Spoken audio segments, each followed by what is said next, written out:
நான் பாட்டுக்கு எத்தனை நாள் கத்திருப்போம் மயோனைஸ் வேண்டாம், மயோனைஸ் வேண்டாம். எத்தனை 2013 6ஆம் திணை ஆர்டிக்கல்ல எழுதியிருக்க மயோனைஸ் தேவையில்லை. அது எப்படிதான் சிக்கணும்?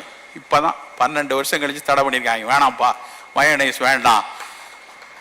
அது அவன் நாட்டுக்குள்ளது. அந்த ஜெர்மன்ல இருக்கிற பாட்டி, அந்த ஊர் ஆட்சி கொஞ்சம் போல தண்ணியில ஒரு முட்டையை ஊத்தி ஆலிவ் ஆயில ஊத்தி கடைஞ்சு அப்பதைக்கு அதை கொடுத்தாங்க. ஒரு நாள் அதனுடைய ஆயுட்காலம், ஒரே ஒரு நாள்ல அதை செஞ்சு கொடுக்கறதா மயோனைஸ். நம்ம ஊர்ல டப்பால 2 வருஷம் ஷெல்ஃப் லைஃப்ல வருது. ஒரு முட்டை, எண்ணெய், தண்ணி உள்ள ஒரு பொருள் 2 ஆண்டுகள் கெட்டு போகாமல் இருக்கிறதுனா எவ்வளவு ரசாயனம் அதுக்குள்ள இருந்தா இருக்கும். அப்புறம் அது தேவையா? அது நல்லதா கெட்டதா என்ன ஸ்டடி பண்ணிருக்காங்களா? 2வது, நமக்கு எதுக்குயா? நமக்கு புளிக்குழம்பு போதும், சாம்பார் போதும், எதுக்கு மயோனைஸ்? சில விஷயங்களில் நாம் சில பிடிவாதங்களோடு இருக்கணும். அது பாதுகாப்பானதா இல்லையாங்கிறதெல்லாம் அடுத்தது. அவசியமா, எனக்கு தேவையா என்கிற ஒரு பார்வை நமக்குள்ள இருக்கணும். தேவையற்ற விஷயங்களை நாம் ஒதுக்கி தள்ளிடலாம், வேண்டாம்.